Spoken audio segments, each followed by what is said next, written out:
Olá, tudo bem? Seja muito bem-vindo ao Arena do Futuro de hoje. Hoje nós vamos falar um tema muito importante dentro da série A Busca. Prepare o seu coração. Mas antes de entrarmos no tema de hoje, eu quero lembrá-lo que nós estamos em todas as redes sociais. Eu quero dizer a você que diariamente nós colocamos um vídeo de 2 minutos no Facebook do Arena, também no meu Facebook pessoal, e você pode receber essas bênçãos diárias a partir das 5 da manhã, 6 da manhã, já está disponível para você. Então entra lá, facebook.com/Arena do Futuro. E ali você vai ver quantas bênçãos e quantas pessoas, milhares e milhares. Existem alguns vídeos que tiveram milhões de acessos.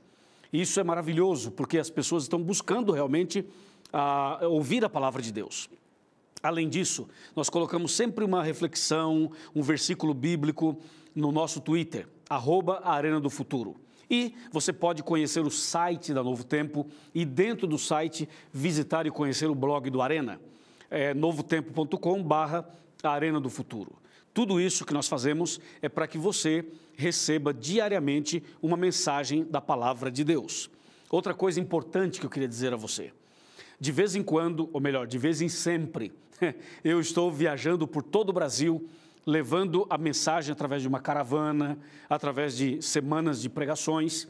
E você que assiste o Arena, fique ligado no nosso Instagram, fique ligado no nosso Facebook, que sempre estamos anunciando em que local eu estarei com a nossa equipe pregando a palavra de Deus. Pode ser no Brasil ou na América do Sul. E você é meu convidado para estar conosco, ok? Prepare-se, porque aqui no programa e também na sua cidade, o nosso objetivo é levar a palavra de Deus. O programa Arena do Futuro, com o apoio dos Anjos da Esperança e da Igreja Adventista do Sétimo Dia, preparou uma série maravilhosa de estudos da Bíblia. São 20 temas que nós gravamos com altíssima tecnologia para que você possa ter um conhecimento mais profundo da palavra de Deus. É a série A Verdade. Esse material está à sua disposição. Confira aqui na tela a forma e os meios para você ter acesso a esse material, enquanto você assiste um pouquinho das imagens desse maravilhoso trabalho. A Bíblia é única. Nós cremos na Bíblia. Ela é a palavra de Deus. É a única palavra de Deus, não tem outra.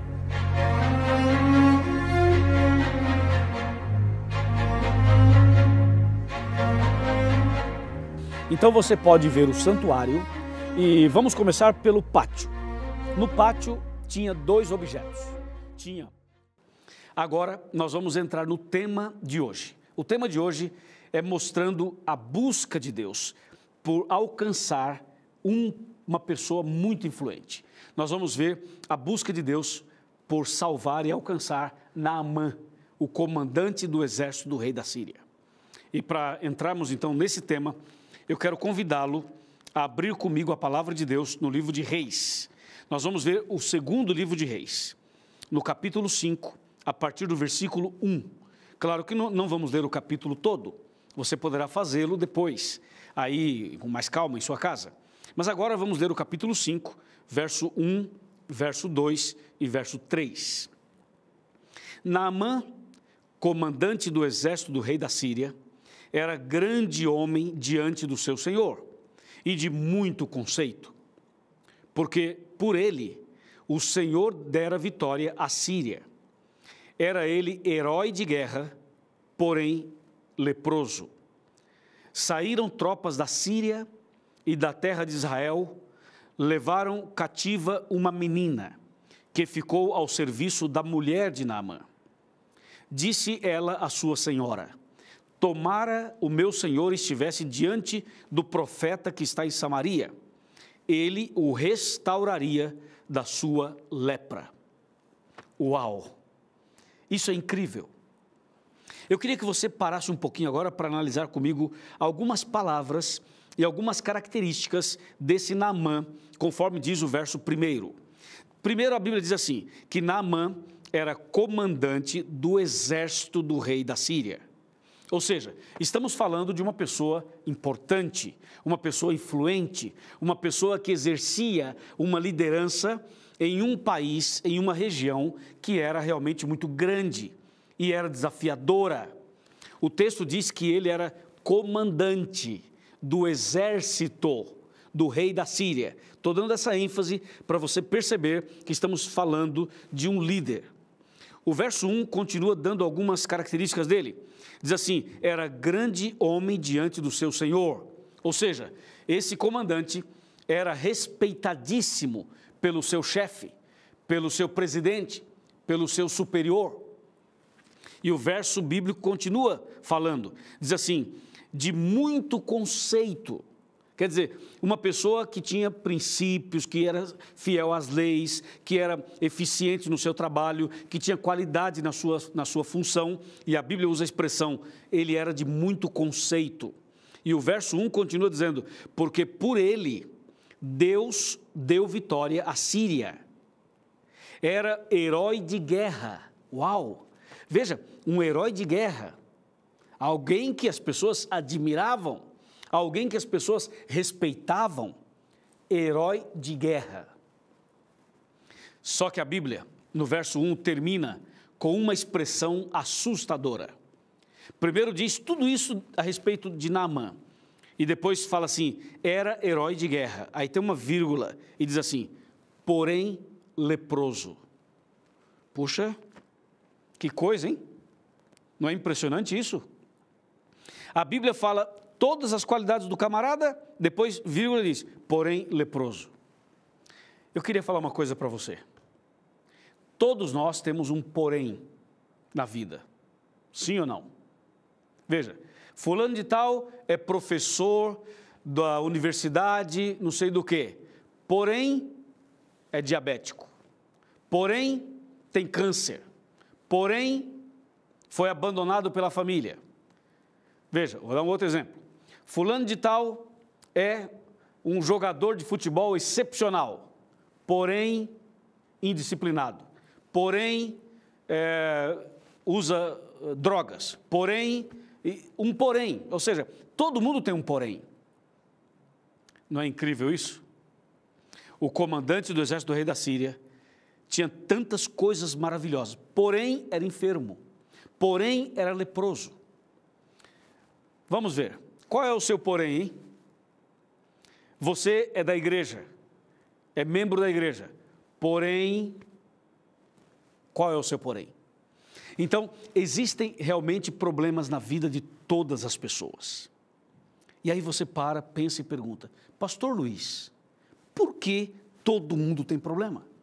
Bom, claro, a resposta imediata e a resposta mais simples de entender seria por causa do pecado. Claro, mas eu queria agregar uma outra resposta, um outro comentário a esse assunto. Você sabe que nessa vida, nesse mundo que a gente vive, Deus quer que você entenda que enquanto vivermos aqui, nós não seremos 100% felizes, porque o pecado sempre vai colocar um porém na sua vida. E é importante que você entenda que esses problemas que todos nós temos nos ajudam a entender que nosso mundo não é aqui.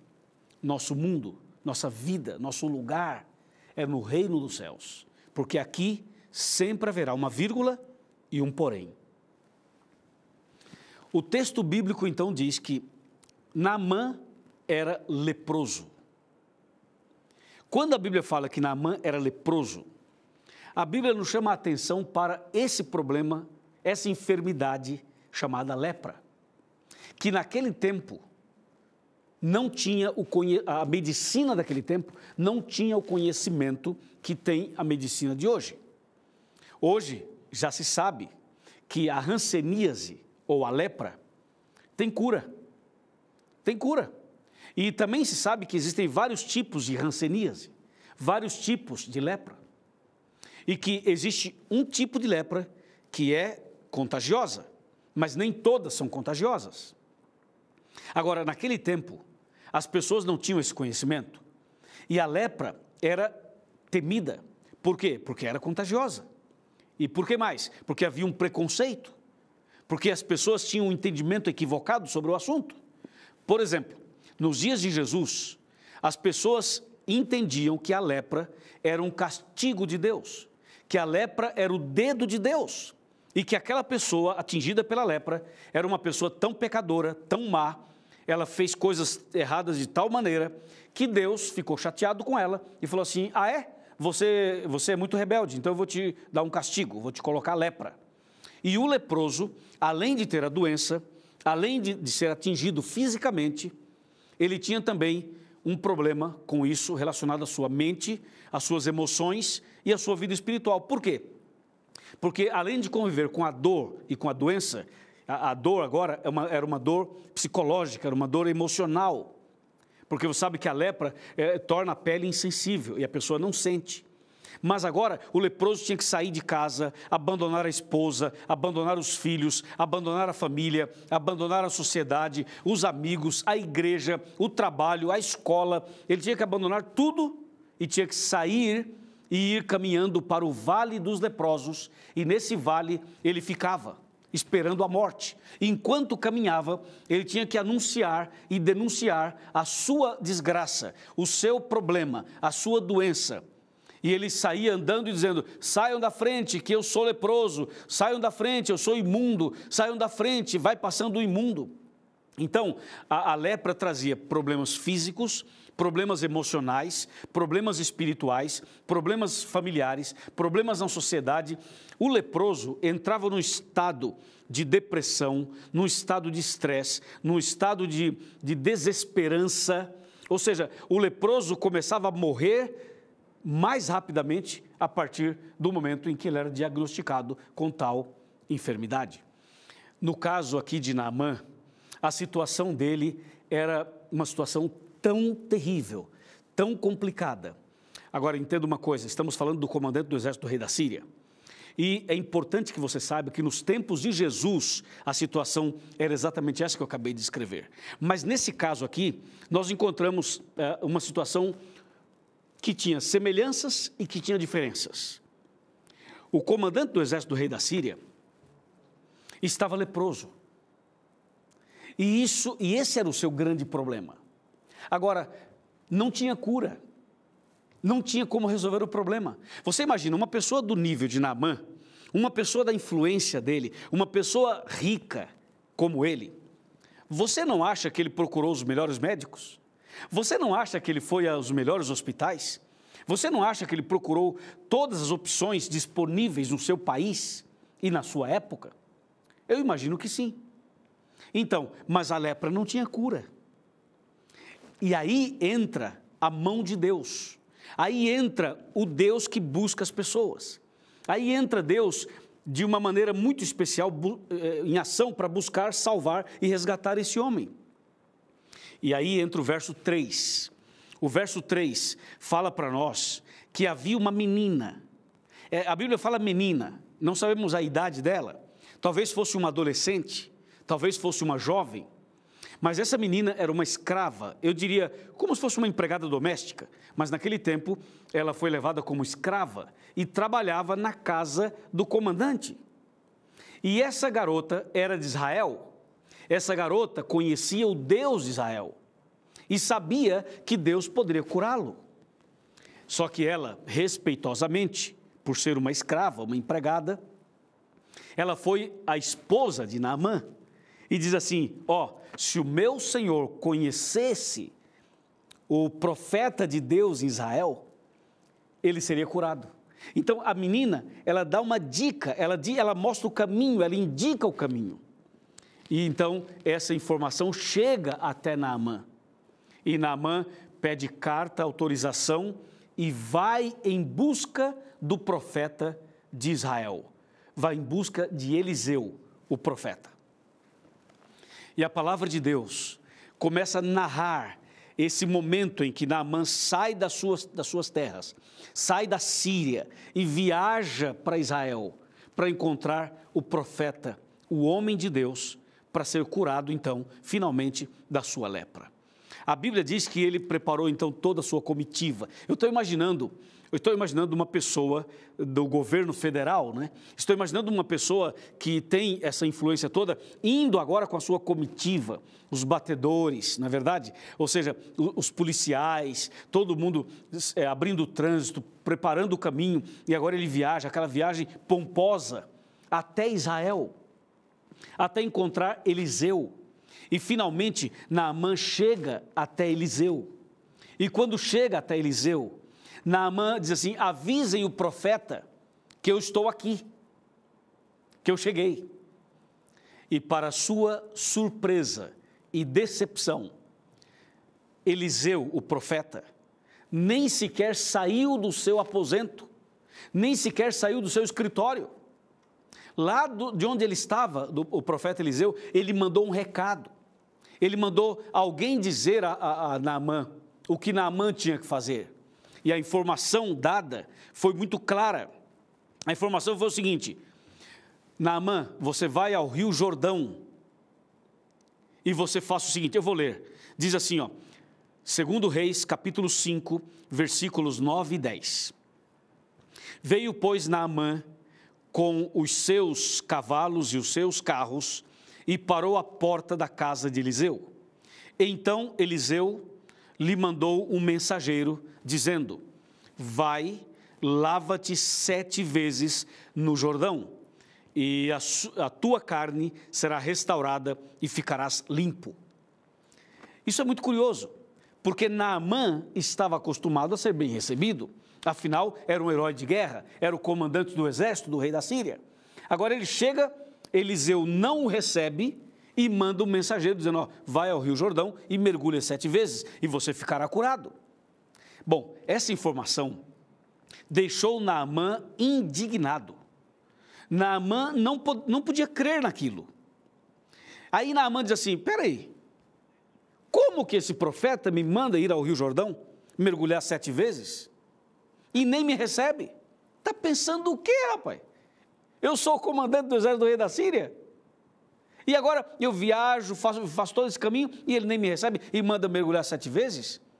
Eu quero que ele saiba que lá na Síria tem rios melhores e mais limpos do que o Rio Jordão, que é barrento, que tem água suja. Eu poderia mergulhar lá, não precisaria ter vindo aqui. Agora eu venho aqui, ele não me recebe, ainda manda mergulhar 7 vezes no Rio Jordão, uma água barrenta. E assim Naamã fica indignado. E Naamã diz assim: quer saber? Vamos embora. Só que alguém da comitiva de Naamã diz assim: ô comandante, com licença, com sua autorização, eu quero te dizer uma coisa. O senhor viajou de lá até aqui, e agora o senhor não custa nada o senhor ir lá no Rio Jordão e mergulhar 7 vezes. Já que o senhor está aqui, aproveita, faça o que o profeta mandou, não custa nada. Ou seja, alguém foi usado por Deus para convencer Naamã a seguir as orientações do profeta. Agora aqui eu faço uma reflexão. Onde estava o problema de Naamã? Estava no seu físico, a lepra? Ou o seu problema era o orgulho? Onde estava a lepra de Naamã? No seu físico ou na sua vida espiritual? Muitas vezes, nós só enxergamos a cura física. Muitas vezes, nós só olhamos o exterior. A gente só observa o que está por fora. Deus vê o interior. Deus vê o coração. Deus sabe o que passa dentro do coração de cada pessoa. A verdadeira lepra está na vida espiritual das pessoas. E não necessariamente ou somente no físico. Naamã não tinha um problema. Tinha 2, tinha 3, tinha 4, tinha muitos problemas. Você e eu não temos um problema. O nosso porém é maior do que a gente imagina. O porém humano é mais grave do que a gente pode imaginar. Veja que quando Naamã é orientado a ir ao Rio Jordão, ele não quer ir. E ele ficou chateado porque Eliseu não o recebeu. Mas convencido, ele acabou indo. Foi ao Rio Jordão. E ao ir ao Rio Jordão, ele tinha que mergulhar 7 vezes. Agora eu estou imaginando esse homem, entrando no rio e mergulha uma vez, se levanta e a lepra continua. Ele olha para as pessoas e fala assim, aí, tá vendo? Cadê? Não curou nada. Mas o comandante, mergulha a segunda. Mergulhou a segunda vez. Levantou, olhou e disse, está vendo? Podia ter curado pelo menos a mão esquerda dessa vez e na outra a direita, e cada hora, cada mergulho vai curando uma parte. Mas não, nada.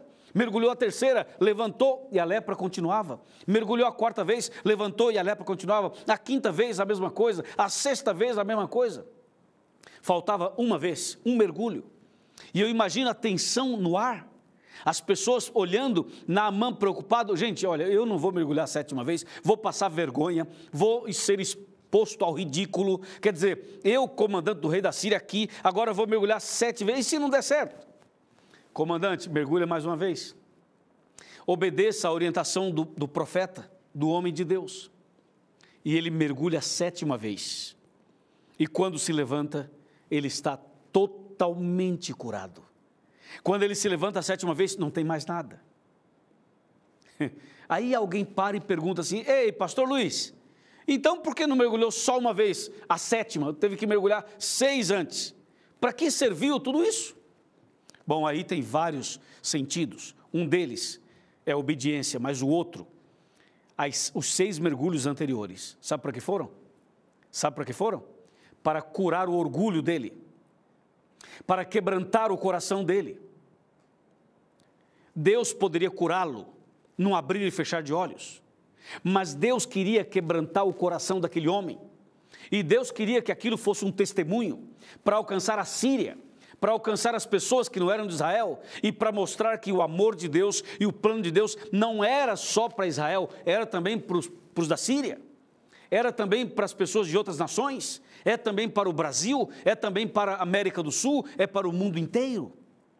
Então, quando o profeta orienta a mergulhar 7 vezes, Deus queria primeiro curar o coração de Naamã. Deus queria primeiro curar e quebrantar o seu orgulho, a sua confiança própria, a sua vaidade pessoal. Primeiro, Deus queria lavar isso, 6 mergulhos para lavar e limpar o orgulho. E o 7º para a cura física. Eu pergunto, e você, meu amigo? E você? Pense um pouquinho comigo, Deus estava querendo não apenas curar o físico de Naamã, Deus estava querendo converter Naamã, mudar a vida dele. Deus queria buscá-lo, alcançá-lo, salvá-lo, restaurá-lo. Esse era o plano de Deus para Naamã. E esse é o plano de Deus para mim e para você também. Amém? Bom, e agora? O final da história de Naamã foi impressionante. Naamã queria dar dinheiro para Eliseu. Eliseu não aceitou e disse assim, não, eu não posso aceitar porque eu não posso receber um dinheiro porque você foi curado. E não aceitou. Mas depois o servo, o ajudante de Eliseu, chamado Geazi ou Geazi, foi atrás do Naamã para receber o dinheiro e mentiu e enganou. E Naamã deu dinheiro para o servo de Eliseu. Mas a Bíblia diz, no capítulo 5, que quando Geazi fez isso, ele imediatamente ficou leproso. E isso é impressionante. Não se pode vender nem comprar as bênçãos de Deus. Não se pode negociar as bênçãos de Deus. Deus não aceita isso. Bem, vamos falar mais um pouquinho sobre isso. E para falar um pouquinho mais sobre isso, eu quero sentar aqui na minha poltrona e quero convidar você a sentar comigo. Você já está sentado em sua casa, certo? Agora, por favor, venha mais perto, chega mais perto. Aproxime-se de mim, por favor. Deixa eu te dizer uma coisa. Onde está a sua lepra? Está no físico? Está no casamento?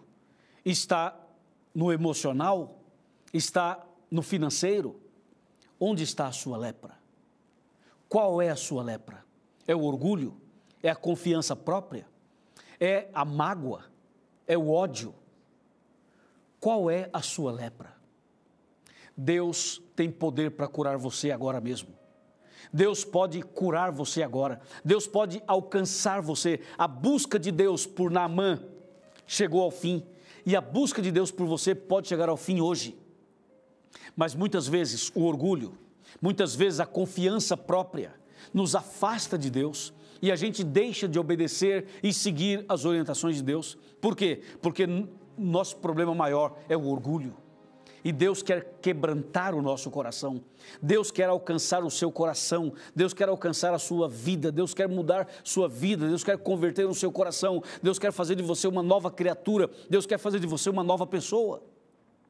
E se for da vontade dele curar o seu físico, ele vai curar. Se for da vontade de Deus tirar esse câncer, ele vai tirar. Se for da vontade de Deus tirar essa enfermidade física, ele vai tirar. Mas antes disso, é preciso mergulhar 6 vezes. Ou seja, é preciso ser quebrantado do ponto de vista espiritual e reconhecer os seus erros, os seus pecados e colocar-se nas mãos de Deus. É preciso obedecer os princípios dos mandamentos de Deus, os princípios do reino de Deus, os princípios da palavra de Deus. Enquanto o nosso coração não for quebrantado, enquanto você não reconhecer os seus erros, enquanto você não se entregar totalmente, não adianta a cura física. Não adianta curar as pernas, não adianta curar a coluna, não adianta curar a lepra, não adianta curar o câncer, não adianta curar nada, se você não tiver o seu coração curado. Deus quer alcançar o seu coração, Deus pode transformar a sua vida, Ele está buscando você, como buscou o comandante do exército do rei da Síria, como alcançou outros leprosos no tempo de Jesus. Deus pode fazer o milagre, Deus pode fazer a mudança. Basta você crer e seguir os princípios da Bíblia, seguir o que está escrito aqui. Se você quer isso, se você aceita isso, se você deseja se entregar totalmente a Jesus hoje, eu quero orar por você. Vamos então curvar a cabeça, fechar os olhos e orar. Pai querido, louvado seja o teu nome. Eu quero entregar nas tuas mãos esta pessoa que precisa de uma cura física, mas também precisa de uma cura espiritual. Eu sei que o Senhor está buscando essa pessoa há muito tempo. E hoje é o dia do encontro. Hoje é o dia, quem sabe, do 7º mergulho, para que a cura seja completa, espiritualmente e fisicamente. Obrigado por nos ouvir e nos atender. Em nome de Jesus, amém.